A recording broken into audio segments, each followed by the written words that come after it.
Bueno, pues entonces vamos a dar continuidad a esta segunda jornada del segundo coloquio de cine y filosofía.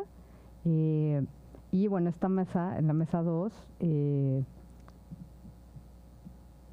con la participación de el doctor Gerardo de la Fuente Lora, doctor en filosofía por la UNAM, profesor de carrera de tiempo completo, titular A definitivo en la Facultad de Filosofía y Letras de la UNAM, miembro del Sistema Nacional de Investigadores Nivel 2, es director del Centro de Estudios de Movimiento Obrero y Socialista, AC. Ha dado cursos en el Instituto de Filosofía de Cuba y las Universidades Nacional de Educación a Distancia en Costa Rica, San Carlos de Guatemala, Nacional del Noreste en Argentina, de Nariño y Universidad Libre en Colombia. Es miembro del Consejo Editorial de las revistas Memoria y Reflexiones Marginales.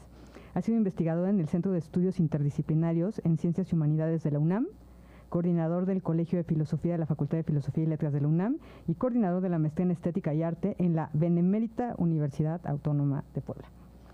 Ha publicado artículos en una decena de publicaciones especializadas. Su último libro es La disputa por Babel, ensayo de intervención filosófica, al cual tuve el placer de presentar hace algunos años, y que les recomiendo obviamente ampliamente su lectura.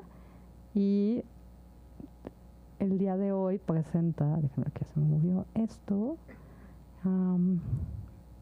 vaya, tengo que poner todas las fotos, ya para llegar al programa, perdón, es que se me movió, aquí está. Con su ponencia, siempre provocadora, cine e imagen digital, adiós a los muertos vivientes, hablando aquí de que justamente nos dijo que se había muerto la imagen, entonces para dar continuidad, ¿no? Bueno, muchas gracias, Gerardo.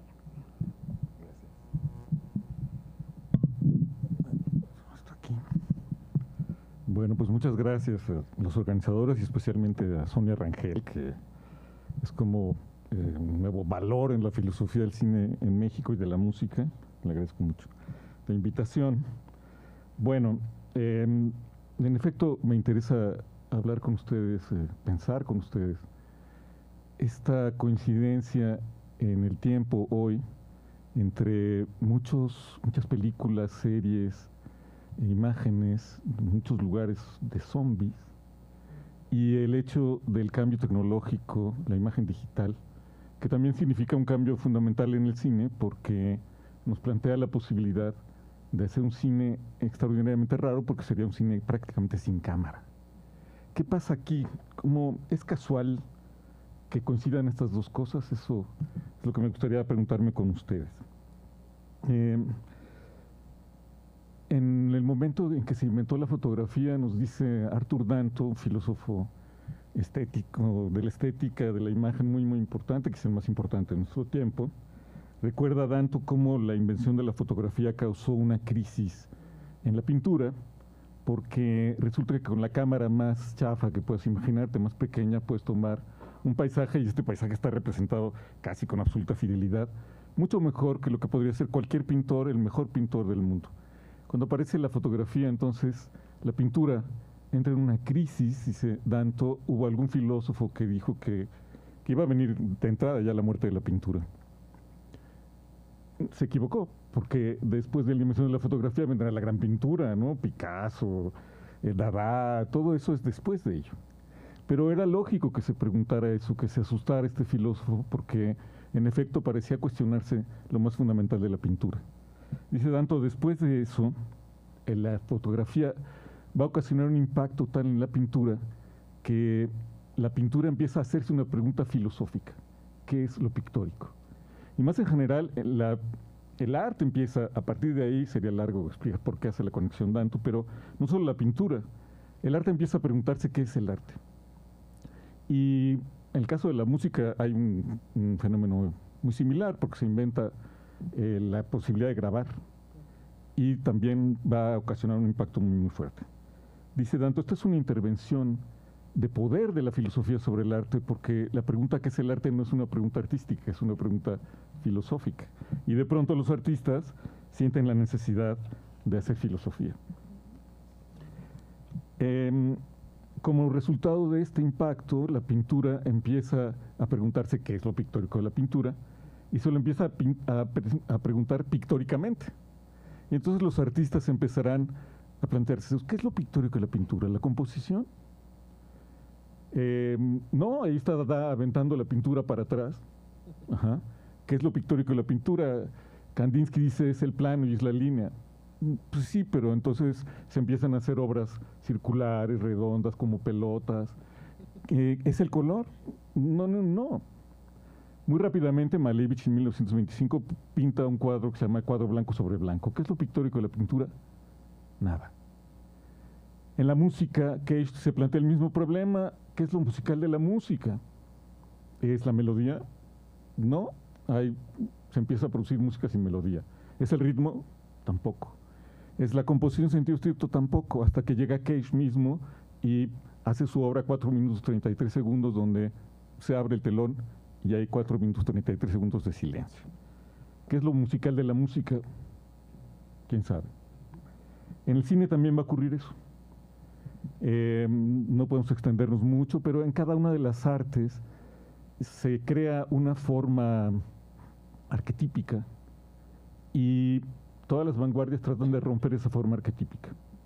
Digamos, las vanguardias son los últimos artistas que pensaron que el arte nos iba a hacer libres.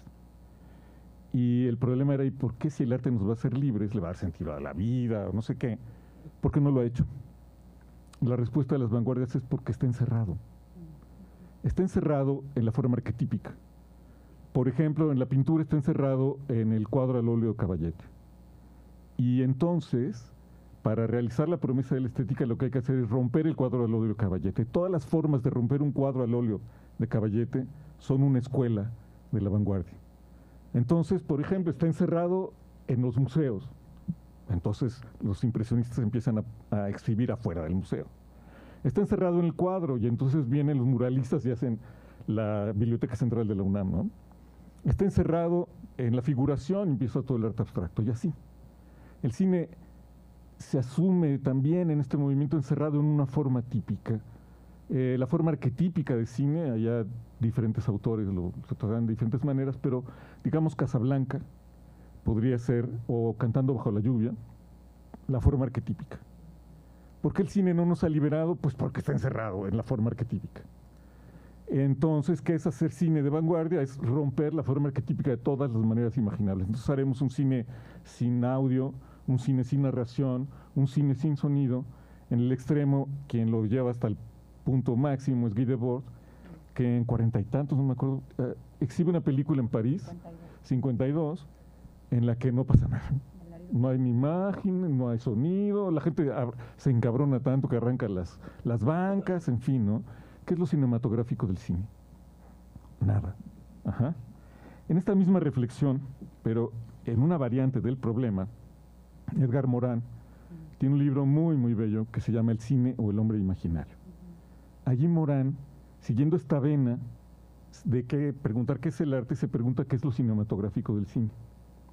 Y su respuesta es muy, muy bella, para mí me parece muy, muy brillante. Porque lo primero que hace en su libro es mostrar que lo cinematográfico del cine no es el aparato para tomar la película, ni para exhibirlo, que la cámara y el aparato para exhibir son exactamente el mismo aparato, con la entrada de información al revés, ¿no? La respuesta de Morin es, lo cinematográfico del cine es el encanto. Una belleza, el cine nos encanta. Y va a poner ejemplos maravillosos, ¿no? Por ejemplo, en las primeras exhibiciones de los hermanos Lumière, aquellas tomas donde va entrando el tren a la estación, la gente que veía esos gritaba, se espeluznaba, le daba miedo. Y es verdaderamente extraño, porque esa gente conocía los trenes, que son grandotes, hacen un ruidazo, y no la cosa que se veía en un cuadrito de tela ahí, de 2 metros, ¿no? Los que iban a eso también veían a los trabajadores saliendo de la fábrica y se maravillaban. Pero era muy extraño porque ellos eran los trabajadores que estaban viendo a los trabajadores. Y todavía ese encanto nos queda, ¿no? En la fiesta de cada año, en la familia, vemos los videos del año pasado, donde estamos nosotros, es exactamente igual que lo que pasaba con los hermanos Lumière. Les recomiendo, si no lo han leído, el libro de Morin, es un gran libro. Es de los pocos libros de filosofía del cine, porque normalmente cuando hablamos de cine y filosofía tomamos a las películas como ejemplos de las filosofías o a las filosofías como ejemplos de las películas y nunca se hace filosofía del cine, se hace ilustración de cada uno. En fin, ¿por qué nos encanta el cine? La respuesta de Morán dice, es compleja, pero una parte de la respuesta dice, es que el cine tiene fotogenia. Comparte con la fotografía, con la foto fija, pero no solo con la foto fija, con la imagen fija en general, esto que llama él fotogenia. Es decir, la imagen nos crea una inquietud, nos angustia, nos sacude, hay algo en la imagen que no nos deja en paz. Todos lo hemos vivido cuando estamos en la cantina chupando, todos muy contentos. Ah, sí, pero alguien dice foto y todos, sí, ¿no? ¿Por qué hacemos cara de foto? Por la fotogenia. Dice Morán, ¿por qué? Bueno, porque hace rato lo decía el ponente que, ¿cómo se llama él? Siempre se me olvida el nombre. Bueno, porque la imagen fija es una premonición de nuestra muerte, porque nosotros nos vamos a morir, pero la imagen va a quedar ahí, por eso tenemos que salir peinados, porque eso es lo que va a quedar de nosotros. La respuesta de Morán es esa. La imagen es un síntoma, un índice de la trascendencia, nos está anunciando nuestra muerte, pero al mismo tiempo nos está anunciando que vamos a sobrevivir a la muerte. Ítalo Calvino da una respuesta contraria, pero muy bella.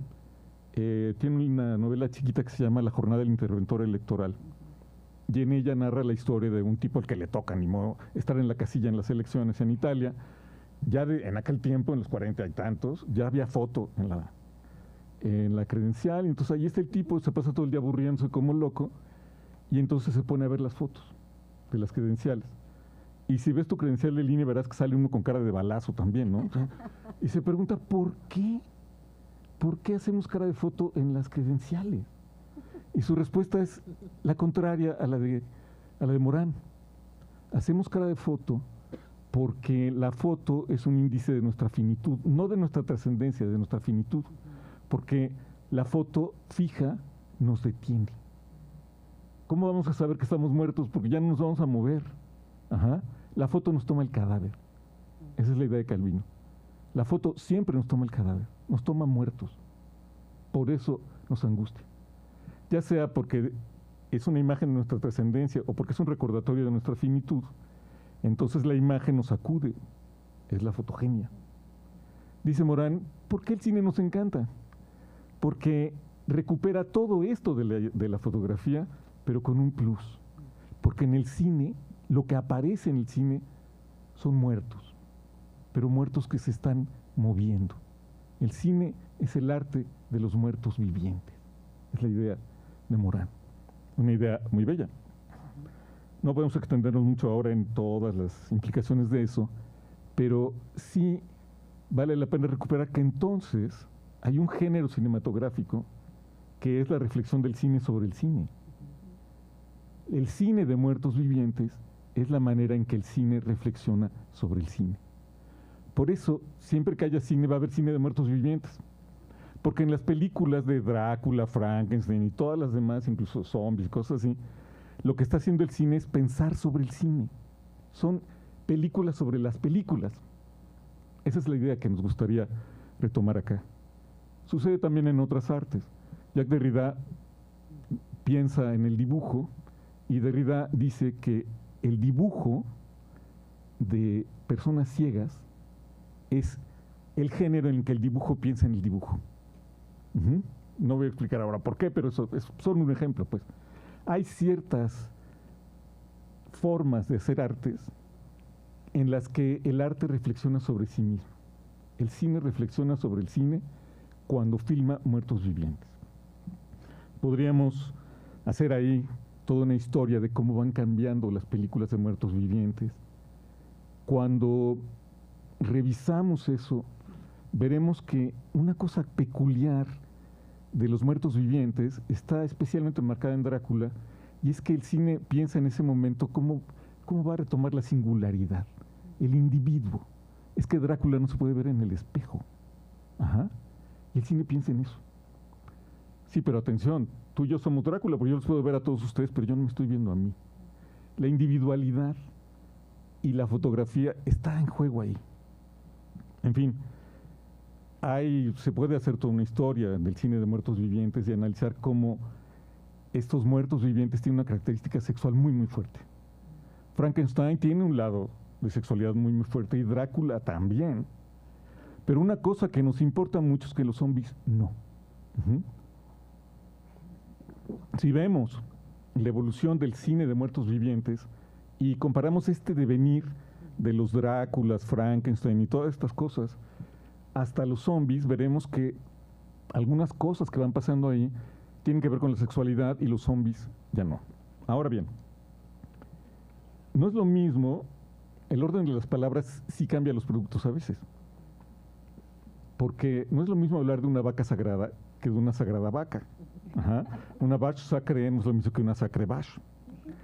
Y por lo tanto, no es lo mismo los muertos vivientes que los vivientes muertos. Y atención, porque hay algo que le falta a Morán ahí, y es que en efecto el cine de muertos vivientes es el cine. Pero hay un componente del cine que viene desde los orígenes del cine, que es la caricatura, los dibujos animados. Y los dibujos animados no nos presentan muertos vivientes, nos presentan vivientes muertos. Yo creo que cuando aparece el cine digital, la posibilidad de producir cine sin cámara, entonces lo que aparece es que estos seres, los zombies, son seres muertos que están vivos. Pero atención, el Pato Donald también era eso. Y la proliferación de reflexiones o de películas sobre zombies tiene que ver con eso. Porque cuando aparecen zombies y personas, lo que se está jugando en la película es la relación entre el cine con cámara y el cine sin cámara. Estamos viendo una película de los hombres que están atrapados por unos zombies que siempre son torpísimos, ¿no? Se mueven con mucho trabajo y que dicen, ¿cómo putas van a matar a alguien de estos cabrones, ¿no? Pero sí, son rápidos porque son muchos, ¿no? Pero sí, hacen muchas cosas así. Pero aparte de la trama y las lecturas sociológicas que son muy obvias, del tipo, bueno, es que en las redes sociales todos estamos como zombies, venimos a los coloquios y estamos viendo nuestro teléfono, yo estaba viendo mi teléfono hace rato, somos zombies, en fin, o otras lecturas de resistencia, por ejemplo, los zombies surgen en Haití y son una manera de resistencia frente al colonialismo, a la esclavitud, cosas así, o los zombies que surgen en los campos de concentración, los musulmanes, que narra Primo Levi y Jojo Agamben, hay todo eso también. Pero en la película, además de todo eso, el cine está reflexionando sobre la relación entre las dos tradiciones de muertos vivientes que constituyen el cine. Los muertos vivientes como Tintán y Pedrito Infante, que es horrible que estén muertos, pero están ahí, están muertos allí y se están moviendo y están actuando. ¿Cuál es la relación de eso con estos otros seres que nunca estuvieron vivos, pero que ahora están vivos? En las películas actuales, en las series actuales de zombies, pienso en esta que es muy famosa, ¿cómo se llama? La que pasa en Netflix, ¿no? ¿Cómo? No, es que hay muchas. The Walking Dead. En esa película, abiertamente se está planteando el choque entre las dos tradiciones de cine. Y las características de los zombies y de las personas que están ahí son ejemplificaciones, son realizaciones de las contradicciones entre las dos cosas. Por ejemplo, ya les había dicho, los zombies no tienen sexualidad. Y el cine digital no tiene sexualidad. La reproducción de las cosas ahí no va a acontecer por sexualidad. Una característica muy importante son los tipos de canibalismo que aparecen en las dos tradiciones. Porque hablaban de las religiones, los católicos se comen a su Dios, pero comerse a su Dios implica formar una comunidad, implica muchas cosas más. Normalmente te comes a un humano y recibes la fuerza de su mano. Hay una cuestión ahí. Sí, pero los zombies se comen lo que sea y no pasa nada. Hay un canibalismo ahí distinto. Los cuerpos no tienen sexualidad, no tienen temperatura. si comparas, insisto, las características de los zombies con las características de los humanos allí, verás las dos características del cine que se está haciendo. Hoy estas series nos muestran el resultado de este debate, o esa es la situación actual. ¿Ok? Pero si revisamos el devenir, veremos que después de Drácula, Frankenstein y todo esto, empezó a haber unas películas extrañas en las que sin que nos diéramos cuenta empezaba a reflexionarse esto de ahora. Por ejemplo, todos los Terminators. Porque allí están las dos maneras de producir el cine mezcladas en cada uno de los personajes. Porque el robot es una especie de zombie, pero es también un humano, tiene piel humana. Es la transición. Podemos encontrar la transición de este debate actual desde una forma a la otra forma. ¿Qué podemos esperar de esto? Bueno, yo creo que mientras no se estabilice la inteligencia artificial, las tecnologías, entonces seguiremos teniendo un montón de películas de zombies y también seguramente muchas películas de muertos vivientes. Es increíble que tengamos una saga como esta de, ¿cómo se llama la de los lobos estos? Crepúsculo, que son horrendas, ¿no? Bueno, a mí me aburren infinitamente, pero llevan 5 filmes, ¿no? ¿Quién hubiera pensado que iba a revivir los hombres lobo y los vampiros? Ajá. Bueno, van a seguir viviendo mientras no se resuelva este conflicto de las dos tradiciones del cine. Yo creo que lo que va a pasar, tal vez no lo veamos nosotros mismos, es que seguramente va a desaparecer el cine como lo conocemos. ¿Por qué todavía nos impactan los zombies? ¿Por qué todavía, a pesar de todo, nos encantan? Porque tenemos el recuerdo de cuando la imagen era la premonición de nuestra finitud o de nuestra trascendencia. Es como la videodanza. ¿Por qué la videodanza nos parece tan sorprendente? Porque en la videodanza podemos ver movimientos del cuerpo que son impensables. Alguien puede doblar una pierna para el otro lado, como no se puede, ¿no? Alguien puede brincar, alguien puede hacer muchas cosas. ¿Por qué nos fascina? Porque recordamos lo que podían hacer los cuerpos antes. Y todavía los zombies y todo esto nos fascinan porque recordamos cómo era el cine antes. Pero llegará un momento que ya no fascinen a nadie, porque ya nadie se acordará cómo eran los cuerpos. No sé qué será el cine, será una producción de imágenes y no sé cómo podrían, no sé los seres que estén vivos en ese momento, cómo recibirán el cine. Pero me parece que hoy tenemos que ponernos a ver cine de zombies e intentar, es lo que les propongo, intentar ver la película como este choque de las tradiciones de los muertos vivientes o de los vivientes muertos. Gracias. Pues muchas gracias, Gerardo, por, como siempre, muy sugerente. Y bueno, yo creo que aquí esta mesa va a dialogar como muy bien los temas. Bueno, en el orden en el que están, ¿no?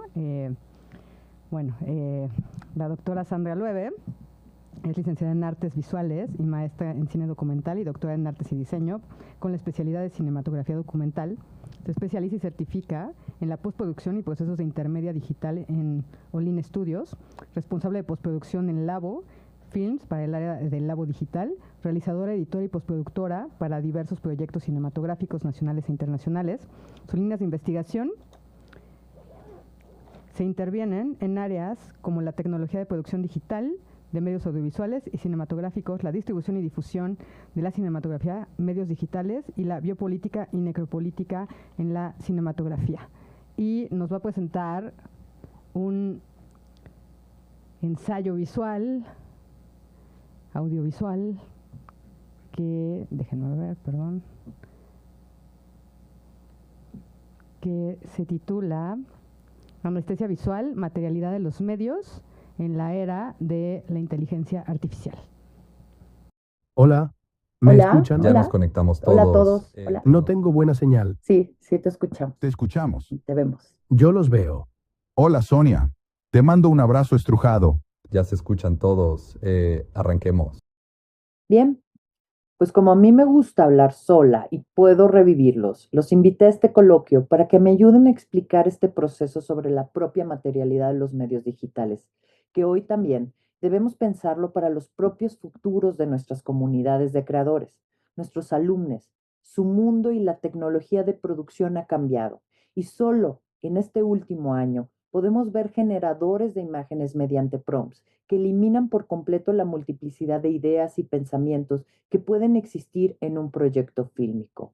Debemos plantear como primer momento que aunque parezca una multiplicidad de creaciones se reiteran constantemente, ese es un punto que debemos agregar a esta discusión: la producción de un imaginario maquínico heterogéneo. Así es. Para los usuarios hoy, la materialidad de los medios no es simplemente la simplificación de la vida cotidiana. Debemos entender a las bioaudiencias como los responsables de las economías que gobiernan el capital mundial y a los bioalgoritmos como las guías que sugieren caminos y consumos para dichas bioaudiencias. Desde esta tecnopolítica, nuestra realidad actual se encuentra en una encrucijada donde la genialidad del creador, los estratos de la historia del arte y la cultura, estas capas de conocimiento ya se encuentran programadas en una maquinaria disciplinar que recrean e infinitamente se alimentan con cada clic, modifican las subjetividades con cada burbuja implementada y producen deseos de consumo mediante tendencias, mediante el vías de los mercados. Alberto lo explicaba con claridad el día de ayer en el coloquio. La creación y producción de la imagen es una experiencia y un proceso educativo. Está implícito en su naturaleza. No es solo conocer nuestra historia y dominar la técnica para producir la imagen. Es el pensamiento el que vive en ella. Tenemos algunos puntos que discutir y sin negar las posibilidades de las IAs, el mundo empieza a ver cómo los gobiernos están enfocando sus recursos en capacitar a sus fuerzas laborales en estas tecnologías, lo que implica preguntarnos qué estamos formando. Estamos viviendo una época de cambios acelerados. No solo hablamos de avances, sino de una transformación profunda en cómo entendemos la producción y el consumo. Los análisis económicos ya advierten que muchos medios serán absorbidos por las tecnologías algorítmicas. Hay quienes creen que las máquinas pueden liberar la creatividad humana de las tareas más rutinarias. Hacer una película nunca ha sido fácil, aunque Isaí crea lo contrario. La tecnología avanza para los procesos creativos, nos da nuevas herramientas donde podemos sofisticar los discursos, pero también plantea el riesgo de explotar esa creatividad hasta dejarla vacía. Ser catastrofistas en un mundo donde la tecnología avanza tan rápido nos obliga a replantear nuestra posición. Mientras en algunos países estas transformaciones se consideran en las políticas públicas, en los derechos patrimoniales y se plantean límites de producción, aquí aún estamos en shock. Todos sabemos que las grandes cadenas dejaron de apostar por sus talentos hace años. Ahora, con las nuevas IAs, garantizan la sustentabilidad económica, las microtransacciones y la eficiencia en la producción de contenidos. Pero, ¿a qué costo, Paul? Las industrias se están canibalizando. ¿De verdad queremos un futuro donde las decisiones creativas sean dictadas por algoritmos? Un mapeo homogéneo programado, resuelto por estrategias dadas y no una experimentación de la multiplicidad. Esto no es el futuro, es el presente. Es importante poner en la mesa que la forma para aceptar el uso de estas tecnologías algorítmicas, por ejemplo, ha sido con campañas de simplificación de la vida, y algo muy importante es el intento de humanizarlas. Si humanizarse es universalizarse interiormente, el universalismo de la exterminación de los cuerpos como el del ambiente, desde Auschwitz hasta Chernóbil, ¿no ha logrado acaso deshumanizar el exterior en nosotros, trastornando nuestros puntos de referencia éticos y estéticos, la percepción misma de nuestro medio? El cine siempre ha dependido de las tecnologías, pero también de las personas que experimentan y sienten. Ahora, nos enfrentamos a un futuro donde los algoritmos dictan qué funciona y qué no, sin espacio para lo imprevisible. Podemos soñar a una escala que nunca antes habíamos imaginado, hasta que la programación solo se reitere, un reciclaje hasta el infinito sin cuestionarlo. El anestesiamiento ya se vive con tantos contenidos, una apropiación maquínica de la realidad. Pero esos sueños terminan siendo meros productos de consumo. Internet ya no solo nos conecta, interviene en cada decisión que tomamos, en lo que consumimos, en cómo vivimos. La precarización del pensamiento de los individuos altera la imaginación. La burbuja algorítmica se expande, alimentada por las inteligencias artificiales. La producción audiovisual se sostiene ahora con equipos reducidos y algoritmos que automatizan desde la creación de la imagen hasta la recomendación en las redes sociales. Pero, mientras analizamos estas imágenes, no debemos olvidar que los sueños programados ya no pertenecen a quienes los imaginan, sino a aquellos que controlan las máquinas que los crean. Quizás estamos construyendo un mundo donde ya no somos dueños de nuestros propios sueños. Dejen que pase el carro de los colchones, que no escucho nada. En 1950, Alan Turing se cuestionaba si las máquinas podían pensar. No solo se preguntaba sobre la capacidad de las máquinas, sino que profundizaba en el significado de pensar. Su enfoque no era práctico, sino filosófico. Imitar, interpretar y comprender que las máquinas solo aprenden lo que les programamos. Ahora, en 2024, las máquinas no solo aprenden, sino que simplifican nuestras tareas. ChatGPT puede estructurar investigaciones y Runaway revivir personajes históricos con voz y presencia digital. Pero, ¿eso realmente es pensar o solo es una sofisticada imitación? Hay quienes dicen que la máquina jamás tendrá el denominado libre albedrío. Pero, con la simplificación, ¿dónde queda el cuestionamiento? Pensar ya no es lo que solía ser. Nuestro teléfono nos dice qué pensar, cómo resolver problemas. Es una simplificación algorítmica de la vida cotidiana. E imágenes homogéneas universales. Imaginarios que apropian culturas y desaparecen orígenes. Exacto, Paul. En 2005, el hipertexto nos permitía expandir nuestro conocimiento con un solo clic. La tecnología evoluciona en capas, se reutiliza, se reconstituye. Pero no podemos quedarnos solo en el uso. Debemos analizar estos términos profundamente. Ecología de medios, sustentabilidad. Todo esto tiene implicaciones políticas, económicas, éticas. Y ese análisis crítico no puede quedarse en la academia. Debe ser parte de la formación de las y los jóvenes, quienes se enfrentan a estas tecnologías y sus futuras reapropiaciones. La tecnología nos ofrece una emancipación de imágenes, un acceso ilimitado a experiencias estéticas, pero también nos somete a burbujas de consumo, donde cada clic alimenta un sistema que moldea nuestros deseos. Turing hablaba de la piel de la cebolla para entender los procesos de la mente y las máquinas. Capas de conocimiento. Ahora, Parika propone una ecología de la materialidad de los medios para comprender hacia dónde nos dirigimos en el antropoceno. Y Bifo cuestiona la futurabilidad del tecnoceno. Ese anestesiamiento mediático, esa sobreproducción de contenidos, es un método para simplificar la vida cotidiana, pero también para controlarla. Son críticas necesarias para entender el accidente y cómo los futuros creadores pueden enfrentarlo. 2024 es un año fundamental. Tras la pandemia, vimos el intento fallido de digitalizarlo todo. Sobrevivieron las economías creativas, el trabajo remoto, el nomadismo digital. Nos encontramos en una encrucijada donde las fronteras se disuelven, pero las burbujas se fortalecen. Vivimos en el búnker. Es por eso que debemos entender que en esta tecnopolítica nuestra producción creativa ya no es libre. Está sujeta a estos nuevos agenciamientos globales. Y es nuestra responsabilidad abordar esta piel de cebolla, entender las capas que componen la programación maquínica y cómo éstas ya no necesitan ser pensadas para producir. Un prompt ya no es solo una instrucción, es una ecología de medios en sí mismo, con capas de conocimiento incrustadas. El 2024 nos obliga a replantearnos la creatividad, la tecnología y las capas que componen nuestra realidad. ¿Dónde está el accidente? Tal vez justo frente a nosotros, esperando ser nombrado.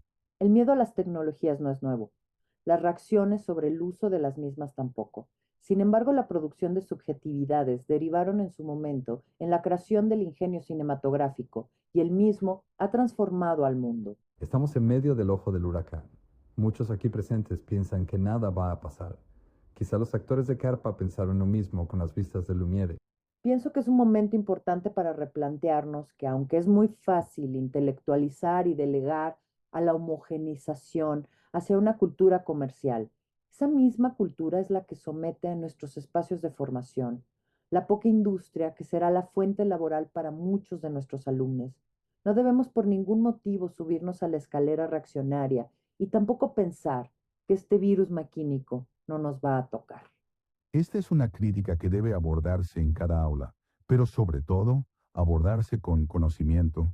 Integrar las tecnologías algorítmicas es también la posibilidad de experimentar, de aprender, de dominar el diablo, pero también de volverse ciegos.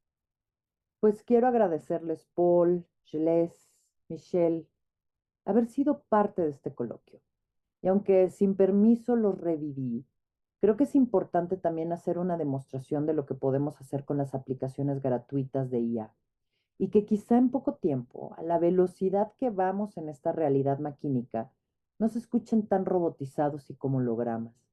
Y que sean los próximos profesores de esta escuela. Quizá suplan a los cuerpos. Quizá suplan las propias libertades de creación. Gracias a ti, también te doy permiso de revivirme. Saludos a todos. Gracias a todos.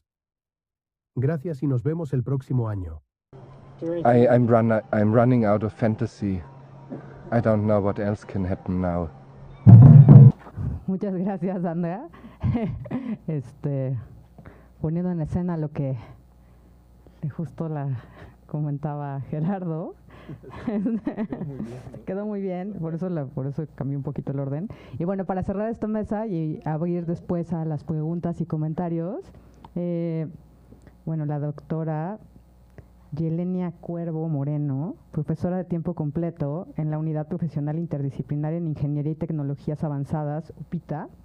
Estudió filosofía y el posgrado en estética en la UNAM, maestra en filosofía y medios de comunicación por el Instituto Salesiano de Estudios Superiores, ICES, y doctora en cartografías del arte contemporáneo por el INVAL. Nuestro orgulloso proyecto.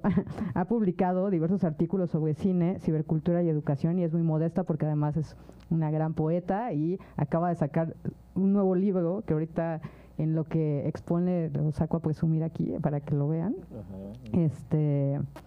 Y bueno, pues lo que nos va a presentar el día de hoy es anestesia visual, materialidad de los medios. Perdón, es la tuya. Imagen posorgánica en Tetsuo de Shinya Tsukamoto. Ay, perdóname. Sí. A ver.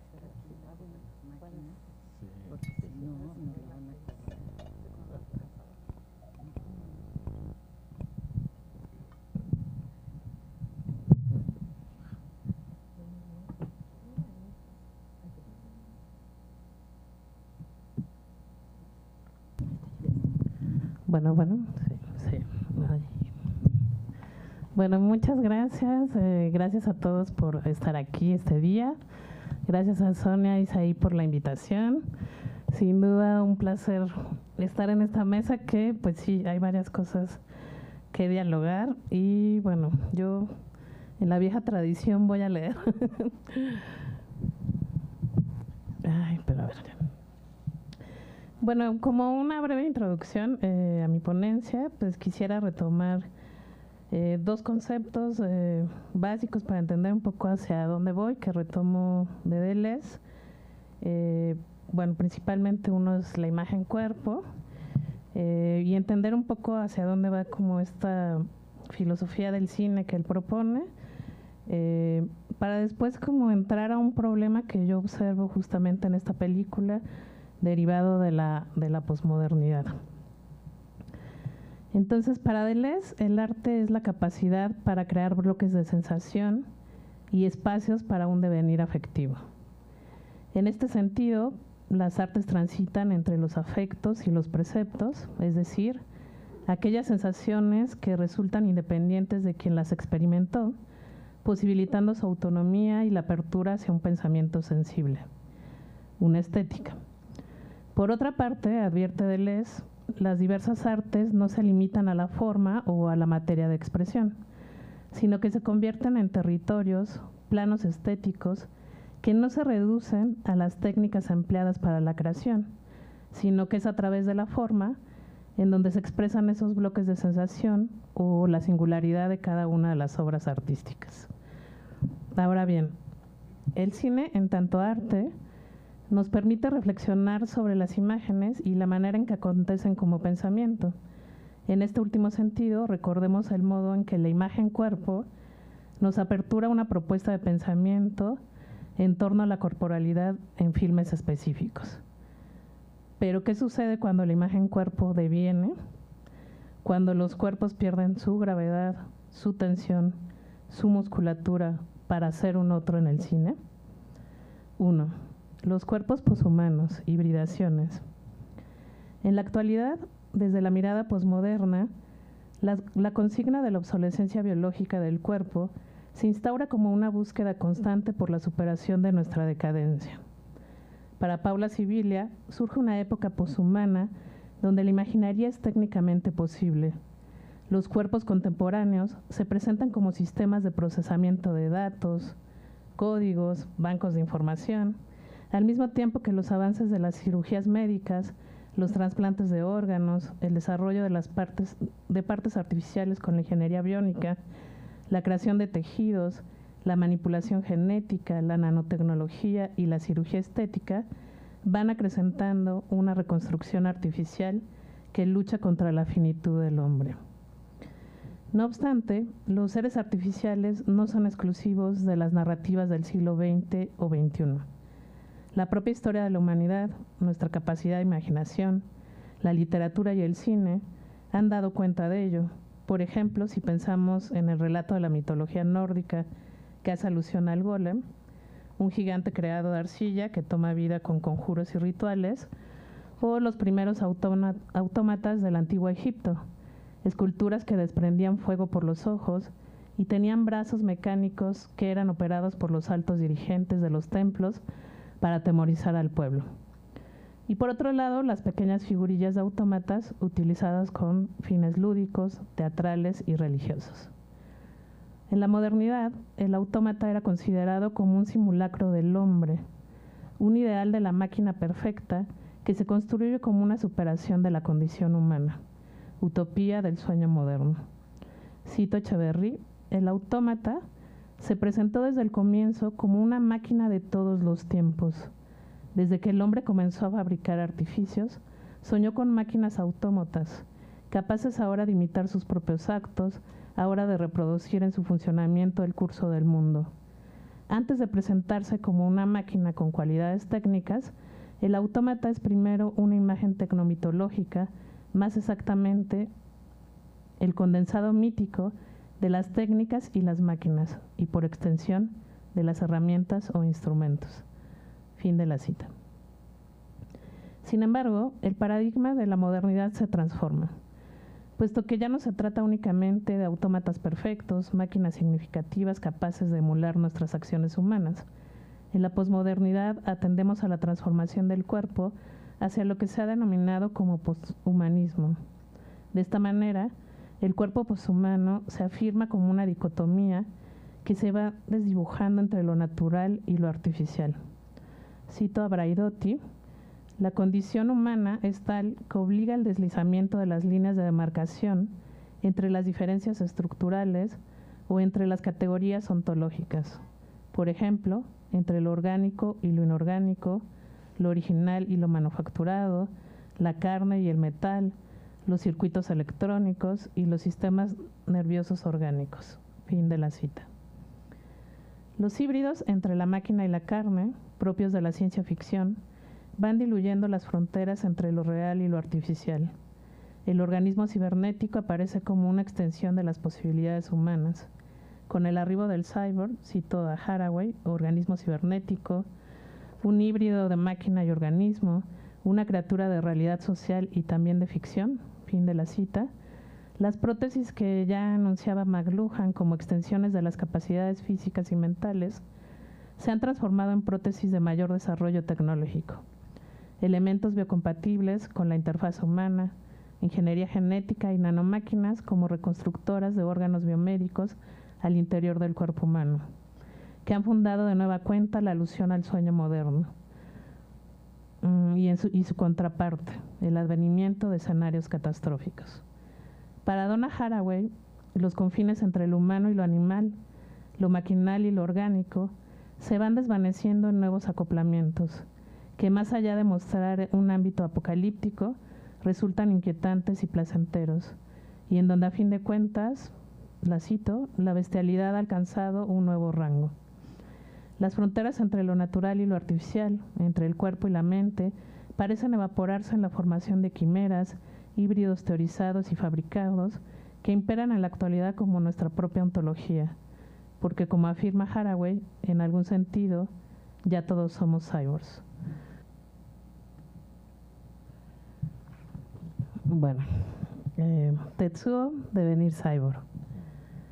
El filme Tetsuo, 1989, traducida al español como El hombre de hierro, ópera prima del director japonés Shinya Tsukamoto, expone la relación del cuerpo y su devenir cyborg desde una crítica a la modernidad. El filme pone en tela de juicio la idea de que el avance tecnológico conlleve necesariamente una mejoría del cuerpo y cuestiona los avatares de la época contemporánea sobre las modificaciones corpóreas a través de la tecnología, pues en última instancia la cinta presenta las consecuencias de la hibridación entre lo orgánico y lo maquinal, en un montaje que culminará en una locura frenética. Filmada en 16 milímetros en blanco y negro, la película continúa con la temática de la transformación del cuerpo que ya había iniciado en sus dos primeros cortometrajes, The Phantom of Regular Size, 1986, y The Adventure of Denku Kotso, 1987, y que daría continuidad con Tetsuo 2, Body Hammer, 1992, y Tetsuo 3, The Bullet Man, 2009. Con exiguos diálogos y con una narrativa no lineal, Tetsuo muestra un mundo fílmico donde sobresale la imagen visual, la imagen sonora, la imagen cuerpo y el montaje. Transita entre los territorios del gore, cuerpos golpeados con borbotones de sangre, hasta una mirada cinematográfica que aluda a la tradición literaria del cyberpunk.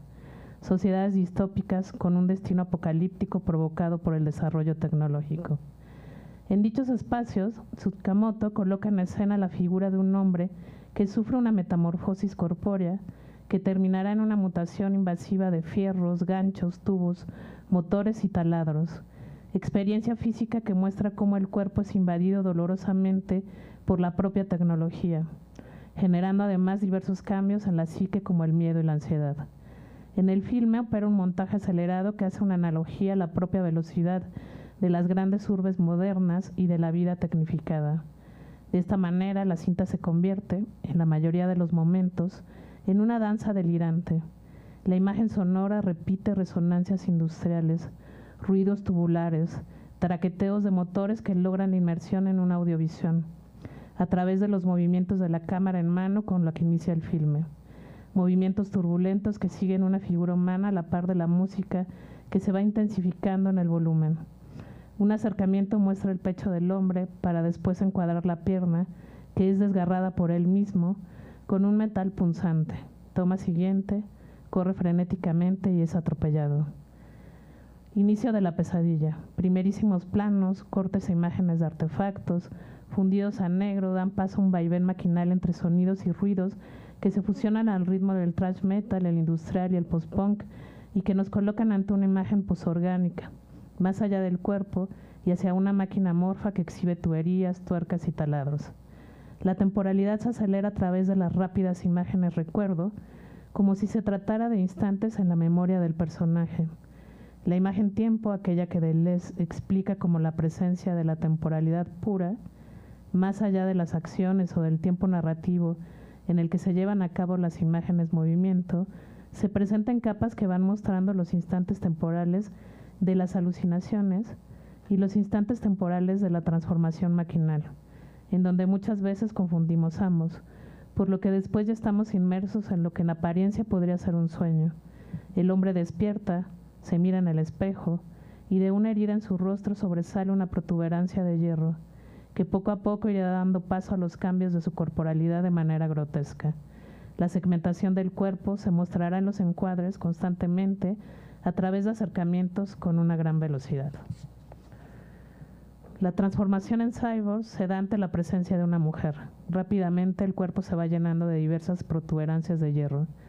El falo del hombre se convierte en un taladro que penetra a la mujer hasta matarla. En un acto de resucitación, el cuerpo ensangrentado que yace en la bañera se levanta. Los planos cerrados revelan de nueva cuenta una danza al ritmo de la música industrial que conduce a una persecución entre ambos. La cámara cobra velocidad y pronto observamos toda su mutación. 3. Pesadilla final. Las repercusiones y el accidente. Como señala Fernando Broncano, los cyborgs pertenecen a una serie de paisajes de lo artificial que demarcan la idea de lo natural en la época contemporánea. Rodeados de diversas prótesis, asumimos que no solo son capaces de sustituir las funciones dañadas de un organismo, sino que además crean funciones vitales y ampliativas. Al mismo tiempo, los síntomas sociales que denuncia la posmodernidad, derivados del fracaso del progreso como proyecto de la modernidad, hacen visible la idea que festeja la transformación del cuerpo ante la decadencia y deterioro de su propia condición. Esto puede entenderse en términos de una imagen posorgánica o una visión poshumanista en donde queda en entredicho qué es el ser humano.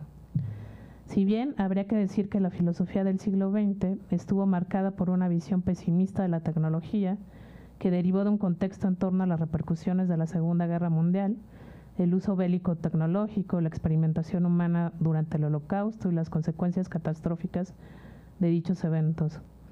Lo anterior fue móvil para una legítima preocupación ante el riesgo tecnocientífico y la eticidad de la tecnociencia, principalmente en las obras de Hans Jonas y Gunther Anders. Ambos filósofos pensaron a la tecnología y a la tecnociencia como una fuerza deshumanizadora que nos coloca en situaciones de peligro. Desde esta perspectiva, cabe preguntarse en nuestros días sobre las consecuencias indeseables de la tecnología y la tecnociencia. Por otro lado, Paul Virilio explica en el Cibermundo Política de lo Peor cómo la tecnología modifica la velocidad y la aceleración del mundo. Desde este enfoque, la velocidad en los primeros transportes de las sociedades antiguas, el tren en la revolución industrial hasta las nuevas tecnologías de la información, generan una distinta aceleración que confluye necesariamente en la manera en que percibimos y vivimos el mundo. Virilio considera que el accidente artificial es el resultado de la propia innovación tecnológica. En consecuencia, la aceleración genera un crecimiento exponencial de los accidentes. En este sentido, cada sistema tecnológico conlleva una potencialización del propio accidente y la creación de nuevos tipos de accidentes. La visión de Virilio puede considerarse fatalista, pero nos hace pensar sobre el mismo devenir tecnocientífico y sus consecuencias. Desde esta óptica, habría que poner atención sobre las intervenciones tecnológicas. ¿En qué derivan nuestros sueños de transformación tecnológica en la corporalidad?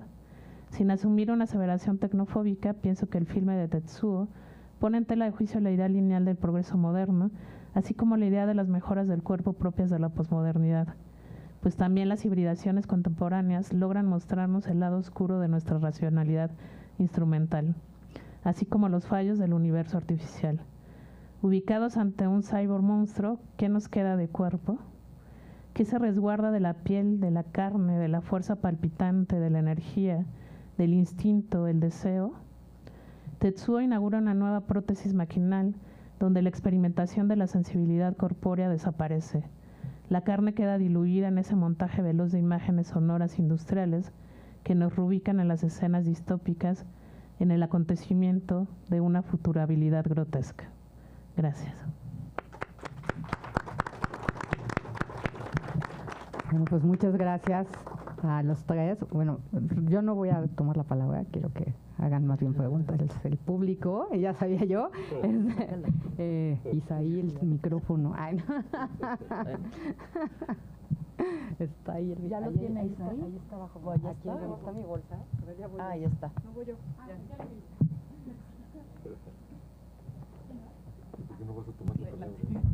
Ahorita. No, primero primero que hablen los demás. Sandra, tu video es maravillosamente aterrador. De eso se trata. Y encantador a la vez, ¿no? Porque ChatGPT hizo algo parecido hace 2 meses. Le pidió permiso a Scarlett Johansson para utilizar su voz en la presentación de la fase 4 de su programa. Scarlett Johansson se negó, ¿no? y ChatGPT puso la voz de Scarlett Johansson. Scarlett Johansson los demandó y ChatGPT simplemente le dijo, pues sí se parece un poquito, pero no eres tú, ¿no? Exacto. Y por eso yo quisiera hacerte una pregunta. ¿No crees que los Apple Vision Pro no es más que esa máquina algorítmica que suplantará justamente al cine, como decía el doctor Gerardo? Porque cuando ya no nos entretengan los zombies y los silenciemos en nuestro recuadro de al lado con los Apple Vision Pro y volteamos a ver el simulacro del atardecer que con nuestros ojos ya no podremos ver por la polución de nuestras ciudades, ¿no crees que justamente ahí será la muerte del cine? Y acá hay un problema un poco más aterrador. ¿No considerarías que en esa visión la máquina no es la continuación de nuestra experiencia, que eso sería lo deseado, sino que nosotros somos la continuación de la máquina algorítmica?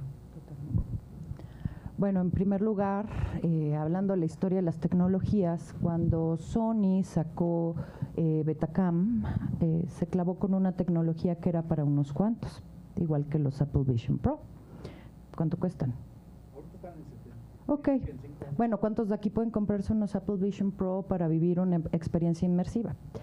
No, de eso no se trata. Tenemos que salirnos, no solamente son las experiencias inmersivas, es lo que vemos todos los días, es en lo que estamos anestesiados. Es el teléfono, es el Netflix, son las plataformas. Me explicó, es el todo que nos está diciendo. Entonces, sí, tener el acceso, o sea, vamos a ir a ver una película de realidad virtual con goggles. ¿Tú sabes lo incómodo que es? El peso que tiene, te estás pegando por todos lados, o sea, no sirve en ese sentido. Son tecnologías que así como Betacam van a morir en su intento o se van a convertir en tecnologías que tenemos que apropiar para hacer cuestiones artísticas, programaciones, experimentación. Para eso yo creo que son fantásticas. Sin embargo, de lo que estamos hablando aquí y que tiene que ver con esta parte de la muerte del cine, tiene que ver con la parte corpórea, con la parte humana, ¿no? Decía el doctor maestro Gerardo. No, soy su fan. Podríamos sentarnos a hablar de zombies mucho tiempo, él y yo, pero justamente decía, hay una parte importante, ¿no?, que tiene que ver con la muerte, ¿no?, de este proceso corporal, o sea, lo que estábamos como nosotros vivos, ¿no?, y lo que terminamos siendo. Una película, nada más para los que nunca han hecho cine aquí, nada más se los quiero decir, es hecha por una cantidad impresionante de personas, pensamientos distintos que van incorporando a la película. O sea, el fotógrafo no piensa como el director, y eso es algo muy importante. Eso es también el pensamiento de esa imagen, de lo cinematográfico. Entonces, tenemos que dejar de aislarnos y tenemos que dejar de ver y hacer una crítica de lo que vemos enfrente, y tenemos que adentrarnos a lo que construye. Ahora, hoy, hicimos una película, lo que vieron ustedes, sin personas. Fui yo solita. Y una cantidad enorme de plataformas gratuitas, porque todavía no quiero pagarlas, gratuitas, entonces pues también tenía una limitación de tokens, pero gratuitas, ¿no? Ya podemos hacer una película sin necesidad de pues tener un fotógrafo, un productor, un sonidista, un asistente de dirección, un asistente de producción, un asistente de fotografía, ¿no?, un segundo asistente de fotografía. Ya podemos hacer una película y no apropiándonos. Yo me apropié de materiales. Yo ya se lo puedo pedir. O sea, yo estuve trabajando con Midjourney y me estuve haciendo unas cosas distópicas maravillosas que se me olvidaron meter y al final me di cuenta que no los metí, pero, o sea, ya podemos crear una película maravillosa de zombies, con realmente zombies muertos, muy muertos, ¿no? Y yo sé perfectamente bien que el próximo año, porque esto no se debe de pensar que es, ay, sí, en 100 años, no, o sea, en lo que inició el 2023, apareció ChatGPT a hoy, tengo 3 tesis corregidas, estructuradas, maravillosas con ChatGPT. Entonces, empezando por ahí, tenemos que ver el mundo ha cambiado. Ya no es posmodernidad, se llama transmodernidad o hipermodernidad. Entonces, sí es muy importante verlo desde ahí. Y mi pregunta es, ¿dónde está el accidente? Que es la pregunta de mi señor Virilio.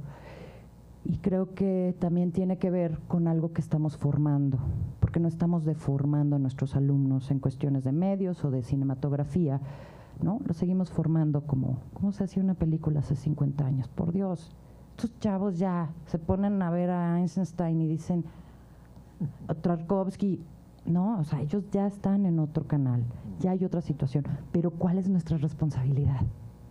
Enseñarles esa existencia y enseñarles esas capas, esa materialidad, esa información que ya está integrada en la máquina, en los algoritmos, ¿no? Que ya está integrada, pero que la puedan reconocer.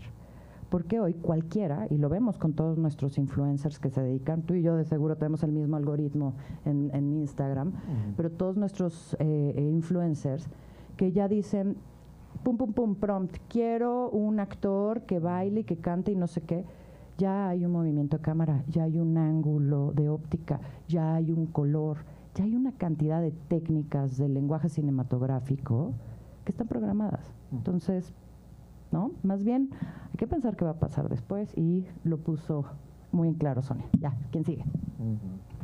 Ya no me pregunten a mí. Ok, el que sigue. Ay, ¿no quién más? ¿Alguien más quiere comentar algo, una pregunta aquí de la misma mesa? Sí, ya sabía yo. Sí, no.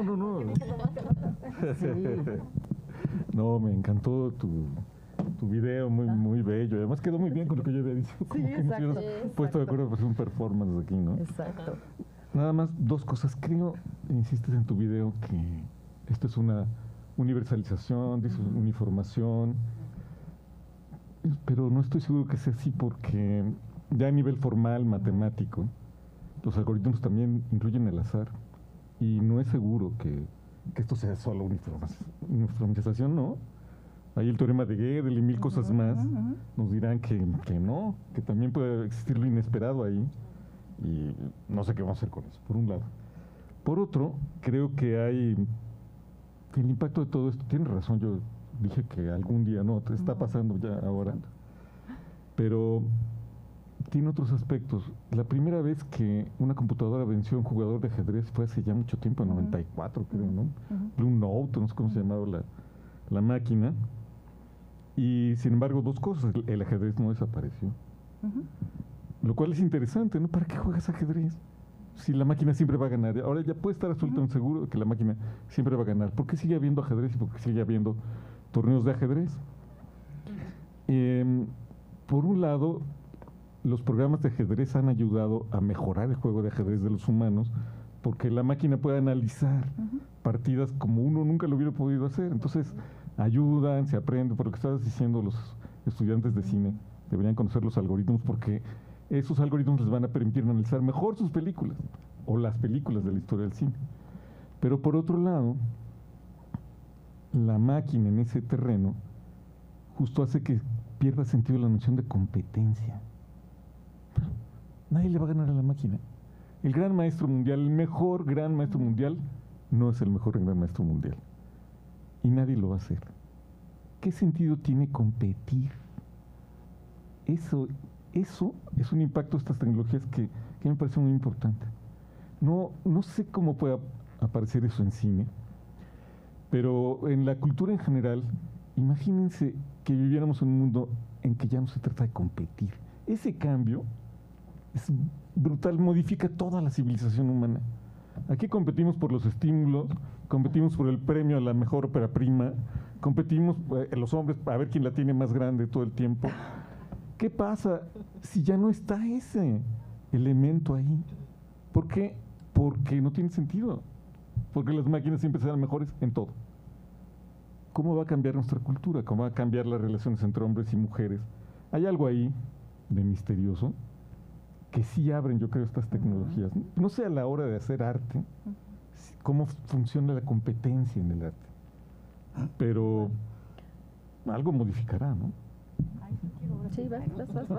Quiero justo porque también es una cosa que tú dijiste hace rato, Gerardo, y que me parece muy interesante y que es una cosa que se conecta con lo que dijeron todos aquí en la mesa y que hace rato también Abraham abordó, que tiene que ver justamente con el deseo. O sea, como que me parece muy interesante tu planteamiento de los zombies y esto, que bueno, yo al rato voy a hablar de una variación de eso, pero no exactamente como tú, pero se conecta mucho porque sí tiene que ver con cómo opera pues bueno, este algoritmo que tiene que ver justamente con a nivel del deseo y esto que siempre decimos. Pero esto es súper importante porque también más bien hay una despotenciación también del deseo, que un poco es lo que estás diciendo ahorita.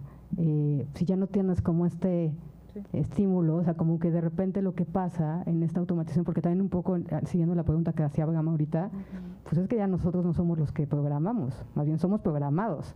Y el punto es que ni siquiera nos damos cuenta de eso, o sea, como que el punto de ver también cómo operan los algoritmos tiene que ver con eso, o sea, con el poder, y aquí igual retomo una cosa que se dijo ayer de Farocki, pero quizás lo interesante en Farocki, porque su cine es performativo, pues sí tiene que ver más bien con que muestra el modo de operación de las imágenes. Entonces, mientras no sepamos que esto es una cosa que está en Flusser y está en muchos, o sea, mientras no sepamos cómo operan las imágenes, pues justamente vamos a seguir siendo solo reproductores, ¿no? O sea, o esos repetidores, como diría Flusser, o sea, lo único que estamos haciendo es redundar sobre las mismas cosas, pero esas cosas ya no las estamos poniendo nosotros, o sea, sino que más bien están siendo ya, pues eso, programadas por, ¿no? Que es realmente la rebelión de las máquinas, como nos gusta decir a Abraham y a mí, ¿no? Que es que las máquinas nos están programando a nosotros y no nosotros a las máquinas, ¿no? Entonces, pues eso, que me parece como que creo que por ahí es donde está lo que, o sea, como ese cambio que dices, y también por eso, de repente, pues sí tendríamos que pensar, y creo que es una cosa que todos podemos percibir, como esta especie de aplanamiento, o sea, como de abulia, por decirlo, o sea, hay una especie como de abulia, ¿no? Y yo creo que hay una desintensificación deseante, o sea, un poco. O sea, mientras estemos como, y que es un poco lo que se comentaba hace rato, ¿no? ¿Cómo podemos salir? Pues eso, viviendo, ¿no? O sea, como, pero si estás metido ahí nada más, pues no hay como un input de fuera, ¿sí me explicó? O sea, el punto es cuando sustituyes. Yo digo estas cosas porque, ya voy a decir, ¿no? Porque mi tesis de maestría fue sobre cibercultura, entonces tengo años justamente pensando estas cosas. Y o sea, como un poco todo esto que decía ahorita Sandra de los... O sea, son cosas que tienen más de 20 años. O sea, es una cosa que no es... O sea, como ahorita decimos, ay, no sé, pero eso tiene 20 años ahí. Y obviamente ahorita, pues digamos que de alguna manera se ha hecho más accesible, entre comillas todavía, pero tiene 20 años. O sea, y el punto es, ¿no? Quizás como no pensar en términos sustitutivos, sino pensar en términos de qué posibilidades abre, ¿no? Como en todos los ámbitos, ¿no? Y ahí justo el accidente con Virilio, pues justamente es la sustitución. O sea, yo creo que siempre el punto de Virilio es que el accidente es cuando sustituimos, ¿no? Ahí es donde está la trampa, ¿no? Y bueno, nada más, hay una súper diferencia entre ir al cine y vivir el encanto y hacer una película, porque los que hacemos cine pagamos Hacienda. Y la gran diferencia de todas estas tecnologías es que al convertirse en una producción de hombre o mujer orquesta, que lo puedes hacer con tu teléfono celular, ¿no? Hay un medio de producción que hoy, platicando un poco con Susana y con la mayoría de mis amigos productores, que se están quejando de que no hay chamba. ¿Saben por qué no hay chamba en México? Porque Netflix, Amazon, Apple TV acaban de hacer una inversión, bueno, lo hicieron en el 2023, millonaria en Sora, en Runaway. ¿Por qué? Porque ahí está la eficiencia de producción. Desde hace 30 años hay algoritmos que identifican dónde está el hit, para qué público objetivo está. De hecho, aquí lo tenemos en las computadoras, los alumnos ponen su guión y te dice qué le quitas, qué le pones, ¿no? ChatGPT ya lo está haciendo, pero es eso, ¿no? ¿Dónde queda esta otra parte de la producción? Y a eso es a lo que también tenemos que atender, como pues esta parte de la sustentabilidad capital. ¿Qué está pasando en esta sustentabilidad de este tecnoceno, ¿no?, que estamos viviendo? ¿Qué va a pasar con todos nuestros alumnos que están estudiando cine? Y no es la única escuela de cine en México ni en el mundo, ¿no? O sea, ¿cómo se van a salir a canibalizar los trabajos? porque pues sí, cuando tú terminas hay que pagar el papel de baño, ese no aparece por arte de magia. Eso es uno de los puntos que también tenemos que plantearlos. O sea, una cosa es analizar, vivir y vivir el encanto, que es maravilloso, y otra cosa es entender los que justamente producen el encanto. Y ahí es donde estamos en ese intermedio, ¿no? Nada más. Ok, tenemos tiempo todavía para otra pregunta. Ya todos así, todos apabullados, ¿no? ¿No? Todos apabullados. Pues sí. Ya todos así de novia. Vámonos a ver películas. Oye, ¿dónde se puede conseguir esa película? Está en YouTube, ya está en YouTube. Una maravilla.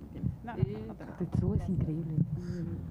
Pues más bien es como un comentario, como siguiendo mi propia pregunta de la mañana, que tiene que ver justo con cómo vamos a construir conocimiento o cuál va a ser el tipo de epistemología o qué acercamiento vamos a tener cuando un poco ya está claro que más bien no se trata, también con el comentario que decía la compañera en la mañana, como de pensar en una especie de sustitución, sino más bien de otra manera de entendimiento de lo que está siendo el mundo en este momento, ¿no? ¿Puedo? El lunes vi un comercial de TV Azteca que está invirtiendo, yo no sé por qué no tienen dinero, pero está invirtiendo en los nuevos tutores para las primarias y las secundarias en realidad virtual. Entonces nuestro futuro docente, o sea, nuestra competencia de los estímulos, los PRIDE y los COAS y eso, bueno, pues ahora va a ser... Hay otra cosa interesante, hay una plataforma que tiene que ver con OpenAI, que te puedes registrar y pues la inteligencia artificial te paga por resolver problemas humanos, de programación, matemáticos, ya te pagan. Estás incorporando una cantidad de información. El primer momento que tienes que entender y cómo rompes, el algoritmo tiene una entrada y una salida y lo tienes que romper. Eso es lo importante. Entonces, pues si tú no lo rompes, vives en una burbuja. Ve tu Facebook, ve tu Instagram, o sea, ya estás harto de ver a los tres mismos de siempre, ¿no? Vives en eso porque tú le estás alimentando. Que eso es el punto de microinsurgencias del que hablo, ¿no? De que hay que romper los algoritmos, hay que usarlos a nuestro favor y ocuparlos, ¿no? ¿Qué es eso? Ahora, sobre los procesos de formar, de educarse, de aprender en todo esto, nosotros como docentes, como formadores, también tenemos que ser abiertos a estas tecnologías, y lo digo justamente en la UNAM, ¿no? Que seguimos pensando que la máquina de escribir es lo máximo, ¿no? Cuando llegamos a pandemia, la gente llegó al Zoom y... ¿no? Nuestros profesores de tiempo completo estaban así, ¿no? Entonces, yo creo que también fue contigo. Bueno, hay que también enseñarle a nuestros alumnos a romper el algoritmo. Esa es la parte, ¿no? Importante. Ahora, pues, tienes un universo completo, o sea, tienes todo de dónde agarrar, ya todo está ahí metido. Y se va sobrealimentando, y se va alimentando, y se va modificando, y se va haciendo una masa a veces que pienso amorfa de información, que cuando ya se te cansa el chat GPT ya te empieza a inventar unas historias padrísimas, que es lo que hice con este guión, ¿no? O sea, de un megatextote le dije, a ver, ahora resúmelo, ahora hazme un guión, ahora, ¿no? Hasta romperlo, ¿no? ¿Qué pasa cuando rompes ese algoritmo, no? Entonces yo creo que tiene que ir por ahí, no sé si te respondo o no, pero bueno, hay ahorita una cantidad enorme de autores que están pegándole a esto y digamos no al doom scrolling. Bueno, ¿alguien más? ¿Alguien más? O si no hay nadie más, bueno, los invitamos al rato. Vamos a tener la mesa de cierre. Tenemos un cambio, es a las 6, de 6 a 8, que eso sí estaba en el programa, pero tenemos un cambio porque desafortunadamente el doctor Miguel Zapata no va a poder acompañarnos, entonces, pero va a estar en su lugar. Pasamos la participación de nuestro querido doctor Isaí González, a esta mesa, al maestro Gabriel Herrera, y bueno, voy a estar yo, y pues los invitamos a la siguiente mesa, a las 6, y además al cierre, ¿no? Y pues muchas gracias a esta mesa increíble, Maestro. Vieron brillantes, chicas. Yo creo que miedo tienes razón.